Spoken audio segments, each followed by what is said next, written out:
విధులు రాజ్యాంగాన్ని ప్రజలకు ఆ స్ఫూర్తిని అందించడానికి ఉపరాష్ట్రపతిగా ఉంటే ఇది దేశ ప్రజలకు ప్రయోజనం చేకూరుతుంది, ప్రజాస్వామ్యం కాపాడబడుతుంది. అందుకే ప్రజాస్వామ్యాన్ని పరిరక్షించడానికి రాజకీయాలకు అతీతంగా మనందరం ఏకమై జస్టిస్ సుదర్శన్ రెడ్డి గారిని గెలిపించాల్సిన అవసరం ఉంది. వారికి మద్దతు ఇవ్వవలసిందిగా ఉభయ తెలుగు రాష్ట్రాలలో ఉన్న రాజకీయ పార్టీలను, వాటి నాయకత్వాన్ని ఈరోజు తెలంగాణ కాంగ్రెస్ పార్టీ తరఫున, మంత్రివర్గం తరఫున వారందరూ కూడా నేను విజ్ఞప్తి చేస్తున్నా.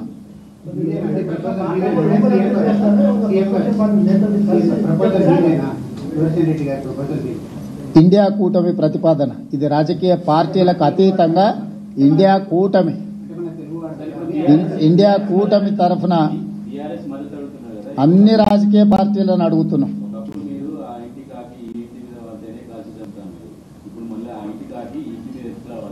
ఇది ఇండియా కూటమి, జస్టిస్ సుదర్శన్ రెడ్డి గారు కాంగ్రెస్ పార్టీ కాదు. అందుకే మీకు మొట్టమొదటి ఓపెనింగ్ రిమార్క్స్ లోనే చెప్పిన, జస్టిస్ సుదర్శన్ రెడ్డి కాంగ్రెస్ పార్టీ ప్రతినిధి కాదు, కాంగ్రెస్ పార్టీ సభ్యుడు కాదు, కాంగ్రెస్ పార్టీ ఒక్కటే ప్రతిపాదించిన అభ్యర్థి కాదు.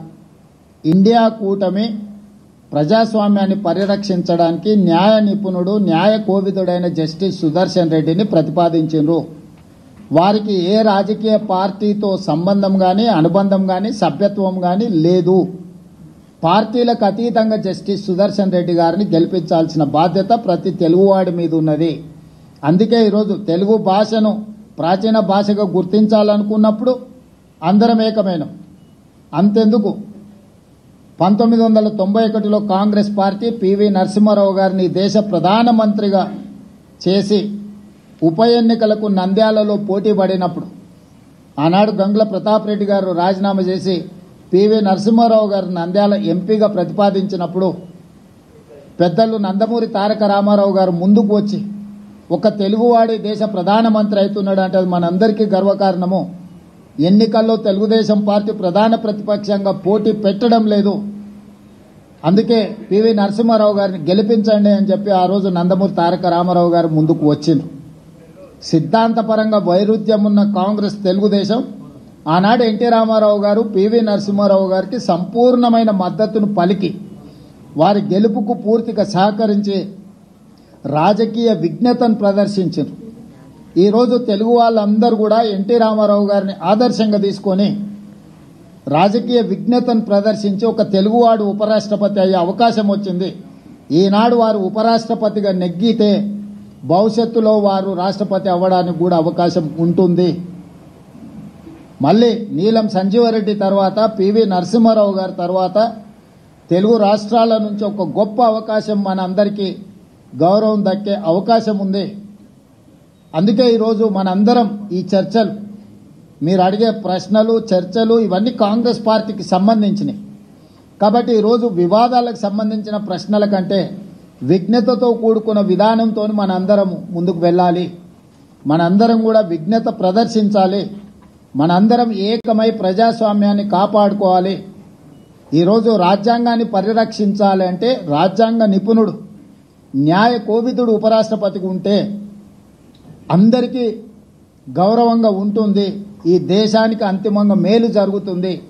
కాబట్టి వివాదాస్పదమైన ప్రశ్నలు కానీ, వివాదాస్పదమైన అంశాలకు ఈరోజు పత్రికా సమావేశంలో తావులేదు.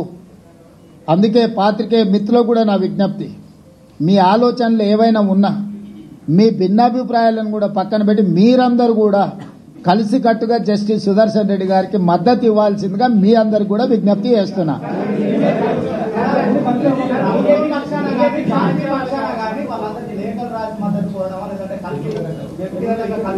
ఖచ్చితంగా మీ అందరి సూచన ఏ రకంగా ఉంటే ఆ రకంగా ముందుకెళ్తాం. ఏదైనా తెలుగు వాళ్ళందరినీ కూడగట్టడమే మా అందరి యొక్క ఉద్దేశము.